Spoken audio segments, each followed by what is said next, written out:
Bismillahirrahmanirrahim. Assalamualaikum dan salam sejahtera. Apa khabar semua? Jom pasak sejarah bersama dengan cikgu, dan pada sesi kali ini cikgu akan sentuh mengenai bab 1 tingkatan 2 iaitu Kerajaan Alam Melayu. Ini adalah permulaan bab lah untuk tingkatan 2 ni. Dan pada sesi kali ini cikgu akan sentuh mengenai 1.1 iaitu konsep alam Melayu. Untuk tajuk pada sesi kali ini, kita akan sentuh mengenai konsep alam Melayu ni dalam geografi, bahasa dan juga budaya. Jadi, tanpa membuang masa lagi, jom bersama dengan cikgu kita pasak sejarah tentang tajuk ni. Sebelum tu, kita lihat dahulu tentang pengenalan alam Melayu. Okey, bila kita sebut tentang alam Melayu ni dia merangkumi gugusan kepulauan dan tanah besar di bahagian tenggara benua Asia. So, jadi sekarang ni ada dua di sini, iaitu kalau kita sentuh mengenai alam Melayu ni merangkumi kawasan satu gugusan kepulauan dan satu lagi ialah kawasan tanah besar di bahagian tenggara benua Asia. Dan alam Melayu ni dikenali juga sebagai Kepulauan Melayu dan dunia Melayu. Jadi dalam istilah yang lain lah kita kata, selain kita menyebut tentang alam Melayu, alam Melayu juga nama lainnya ialah Kepulauan Melayu ataupun dunia Melayu. Sama je, sama ada alam Melayu, Kepulauan Melayu dan dunia Melayu membawa maksud yang sama. Dan pada masa dahulu, gugusan tanah luas terbentang yang menghubungkan kawasan darat dengan kepulauan ini dikenali sebagai pentas Sunda. Ini sebenarnya kita dah belajar masa tingkatan 1. Dan kawasan pentas Sunda ni dia mempunyai ciri fizikal dan hidupan yang hampir sama. Jadi maksudnya di sini manusia yang tinggal di kawasan ni akan berkongsi tamadun yang sama, seperti kepercayaan, asal-usul keturunan, bahasa, budaya dan masyarakat. Macam cikgu cakap tadi di mana bila kita nak pergi dengan lebih lanjut mengenai konsep alam Melayu ni, kita akan lihat dia dari sudut pertamanya geografi, yang keduanya bahasa dan yang ketiganya budaya. Jadi kita akan pergi dengan lebih lanjutlah mengenai konsep alam Melayu ni merangkumi sudut geografi, bahasa dan juga budaya. Jom kita lihat dulu dalam aspek geografi. Terdapat berbagai pendapat tokoh-tokoh tempatan dan juga luar negara berkaitan mengenai aspek geografi alam Melayu.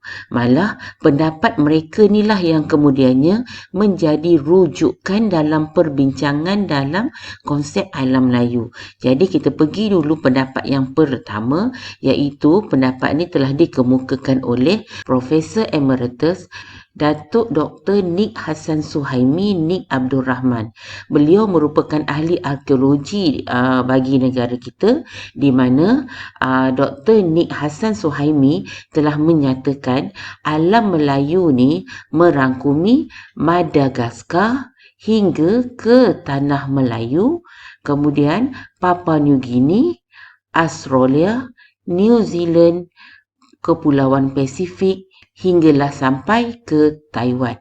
Jadi ini kawasan yang telah dinyatakan oleh Dr. Nik Hassan Suhaimi mengenai kawasan yang meliputi alam Melayu. Jadi ini pendapat beliau lah. Manakala pendapat yang kedua pula ialah daripada Profesor Emeritus Tan Sri Datuk Pendeta Dr. Ismail Husin. Beliau merupakan ahli bahasa dan juga budayawan.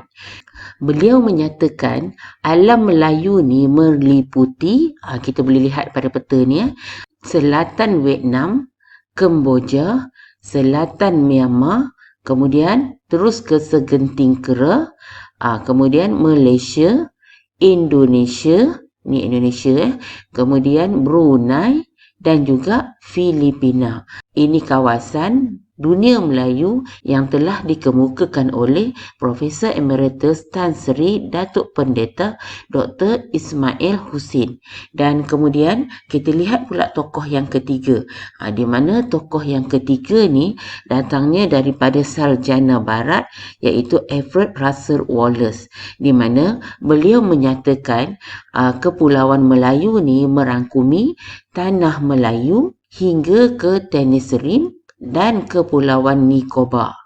Kemudian dikata terus lagi meluas lagi hingga ke Filipina, Kepulauan Solomon hingga ke Papua Nugini. Jadi itu yang dinyatakan oleh Alfred Russel Wallace. Cikgu ulang lagi, meliputi Tanah Melayu, Tenasserim, Kepulauan Nicobar, kemudian Filipina, Kepulauan Solomon dan juga Papua New Guinea. Okey, ini adalah kawasan lingkungan yang ditunjukkan di dalam peta. Okey, kemudian kita pergi pula tokoh yang keempat. Tokoh yang keempat ni ialah datangnya daripada Abdul Hadi Haji Hassan yang merupakan ahli akademik, di mana beliau menyatakan alam Melayu ni merupakan satu lingkungan geografi yang luas meliputi Kepulauan Melayu hinggalah ke selatan Thailand. Okey, yang ni dikemukakan oleh Abdul Hadi Haji Hassan. Manakala tokoh kita yang kelima pula datangnya daripada Profesor Dr. Ding Chu Ming yang merupakan pengkaji manuskrip Melayu. Beliau menyatakan dunia Melayu ni merupakan kawasan yang luas meliputi Malaysia, Indonesia, Brunei, Singapura, selatan Thailand dan juga Filipina. Jadi ini yang telah dikemukakan oleh Profesor Dr. Ding Chu Ming. Jadi keseluruhannya tokoh-tokoh ini telah mengemukakan pandangan yang hampir sama dalam aspek geografi alam Melayu. Malah kawasan tersebut merangkumi Malaysia, Indonesia, Singapura, Brunei, Filipina, selatan Thailand, selatan Myanmar dan juga selatan Indochina. Jadi pada hari ini kalau kita lihat alam Melayu ni merupakan sebahagian daripada Asia Tenggara. Itu tentang konsep alam Melayu dari sudut geografi. So sekarang kita lihat pula dalam sudut bahasa. Konsep alam Melayu dari sudut bahasa, kita akan lihat di mana penggunaan bahasa serumpun yang dikaitkan dengan bahasa Melayu. Malah, bahasa Melayu ni tergolong dalam bahasa Austronesia yang merupakan antara 200 bahasa yang dipertuturkan di alam Melayu. Jadi di sini kita rujuk kepada Profesor Emeritus Datuk Dr. Asmah Haji Omar, di mana beliau menyatakan bahasa serumpun di alam Melayu ni mempunyai perkaitan dengan bahasa etnik peribumi. Malah persamaannya telah dikenapasti melalui kata-kata tertentu. Jadi perbandingan menunjukkan bahasa-bahasa serumpun ni mempunyai pertalian kekeluargaan dengan bahasa Melayu. Contoh di sini kita lihat jadual persamaan bunyi perkataan bagi beberapa etnik di alam Melayu. Ini pun cikgu ambil contoh daripada buku teks kita, di mana bahasa Melayu di Malaysia kalau sebut perkataan empat, kita menyebut empat, manakala untuk bahasa Jawa di Indonesia menyebut papat, bahasa Melayu Brunei menyebut ampat, bahasa Tagalog Filipina menyebut apat, Melanau di Sibu Sarawak menyebut pat dan Kadazan Dusun di Sabah menyebut apat. Jadi di sini kita boleh lihatlah persamaan bunyi perkataan bagi beberapa etnik di alam Melayu. Walaupun kawasan berlainan, tapi kita boleh nampaklah persamaan bunyi tersebut. Begitu juga dengan perkataan lima. Jadi bahasa Jawa menyebut lima, bahasa Melayu Brunei menyebut sama macam kita iaitu lima, Tagalog Filipina juga menyebut sama seperti kita iaitu 5, dan masyarakat Melanau di Sibu Sarawak pula menyebut 5, dan Kadazan Dusun Sabah menyebut 5. Jadi overall atau keseluruhannya kita boleh lihat persamaan bunyi perkataan ni. Jadi itu apa yang dikemukakan oleh Profesor Emeritus Datuk Dr. Asmah Haji Omar. So sekarang kita lihat pula kepada pandangan tokoh yang berikutnya, iaitu Sultan Takdir Alis Jahbana yang merupakan tokoh bahasa. Beliau menyatakan bahasa Melayu ni telah digunakan secara meluas di alam Melayu. Ini berikutan dengan sifat orang Melayu ni sendiri yang suka berlayar, secara tidak langsung telah dapat mengembangkan lagi bahasa Melayu di alam Melayu. Malah sifat bahasa Melayu yang sederhana dan mudah dipelajari telah membolehkan bahasa ni telah diterima di alam Melayu. Jadi itu sedikit mengenai konsep alam Melayu dalam aspek bahasa. Jom kita lihat pula dalam aspek budaya. Okey, dalam menyatakan konsep alam Melayu dalam aspek budaya ni, kita akan lihat di mana penduduk alam Melayu ni mempunyai budaya serumpun yang merangkumi bahasa dan tulisan, persuratan, struktur sosial, kesenian, kepercayaan dan adat. Jadi, menurut Datuk A. Aziz Deraman yang merupakan seorang budayawan di negara kita ni, budaya di alam Melayu ni telah berkembang maju dengan munculnya kepandaian tertentu dalam bidang kesenian. Antaranya ialah pembuatan gangsa dan juga seni mempertahankan diri.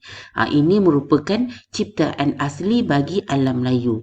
Malah, nilai-nilai serumpun telah wujud dalam masyarakat alam Melayu seperti gotong royong. Dalam aspek seni persembahan pula telah muncul wayang kulit di Kelantan dan juga Pulau Jawa. Jadi, dengan persamaan budaya dalam kalangan penduduk di kawasan ini telah membuktikanlah alam Melayu ni memiliki kebudayaan serumpun. Oleh itu, apa yang dapat cikgu rumuskan di sini di mana alam Melayu ni merupakan satu lingkungan geografi yang luas dan mempunyai persamaan bahasa dan juga budaya. Walaupun kita ni penduduk alam Melayu ni terbahagi dah kepada beberapa buah negara, contohnya macam kita di Malaysia, kita ada negara jiran kita Indonesia, kita ada Filipina, Selatan Thailand dan sebagainya. Namun, apa yang ketara di sini, ikatan keserumpunan bahasa dan budaya ni masih kuat dalam kalangan penduduk di alam Melayu. Jadi inilah secara tidak langsung akan dapat memupuk kesedaran bahawa kita ni adalah serumpun di alam Melayu, tak kiralah kita daripada negara Malaysia, Indonesia, Selatan Thailand, Filipina dan sebagainya. Asalkan jika kita berada dalam lingkungan kawasan alam Melayu, bermaksud kita adalah serumpun. Jadi itu yang dapat cikgu terangkan kepada kamu, dan cikgu harap apa yang cikgu terangkan kepada kamu mengenai konsep alam Melayu, iaitu kita lihat tadi dari aspek geografi, bahasa dan juga budaya, akan dapat kamu manfaatkan sebaik mungkin. So cikgu berhenti dahulu di sini. Kita akan berjumpa dalam video yang berikutnya. Semoga apa yang kita usahakan ni akan sentiasa diberkati dan kejayaan menjadi milik kita semua. Sekian dahulu daripada cikgu. Terima kasih kerana sentiasa bersama dengan cikgu. Bye.